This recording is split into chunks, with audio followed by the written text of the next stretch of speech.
The GOP, you know what? They're on suicide watch. The establishment with Trump began with a foot in their mouth, and then they shot themselves in the foot. Can you believe what's going on? Then you got a guy like Mitt Romney, a failed candidate, who's saying, hey guys, I don't like what's going on here. The other guys that are running for the job, they're telling everybody how bad Trump is, but nobody's listening, so I got to get into the act as well, and I'm going to make all of this noise. And you people, by the way, I just figured it out. This is Romney talking. You're too stupid to look after yourselves or think for yourselves, so I'm going to do it for you. And by the way, if you still aren't out of the ether come election time, nomination time, I'm going to broker this thing and I can be drafted. Hey, you've already lost. Go away. You're a typical American socialist. Let's all be equal as long as I got more. Or capitalist, I should say, because that's what they refer to themselves as. It's just bloody bizarre.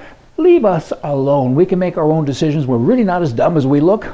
Just say it with you. The idea of framing a strategy to change the will of Republican primary voters is a troubling concept to all conservatives. And the people that are making the noise, are they even conservatives? I'm not so sure about that. Anyway, I could go on and on. Let me now tell you about signs. We have a sign here, a green and white sign. There's 5 of them posted throughout the city, 3 throughout the city and 2 on the highways coming in and going out of this little town. 800 people live in Greenleaf, Idaho, and the sign says this: this is not a gun-free zone. Hey, what they're really saying is you come in here to do a bad thing and you'll only leave here in a box. There's 800 of us. We're all armed. The people here that govern us, the people here that govern us, pretty bad grammar, but you get it. They tell us, look after yourself, get trained, get a gun, be your first responder. And it seems to work because there's no reports there of bad guys doing bad things. There's a lot of reports of good people doing good things, don't you know? Las Vegas, Nevada. Here's a very troubling story in a couple of different ways. 92 people were killed last year, pedestrians, because they're crossing streets. I mean, pedestrians are killed by cars, 92. So far this year already, there's been 19. Wow and double wow. But the real wow here is when you go online and look at all of the remarks, all of the comments, very troubling. There's thousands of them on various sites, and people are saying bizarre things like 92 people were killed because it's racial. Really? 92 people were killed because of the Second Amendment.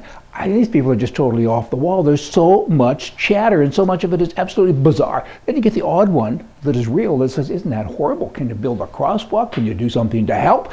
There's some solution-thinking people out there, but mostly there's just wackos. The internet has done that, has brought the good out in many things, of course, but talk about bringing bad out in a lot of people. I guess it's because they feel like they have this big blanket around them or a cage or something and nobody can get to them, I guess. I don't know. But 92 people, back to that as a story.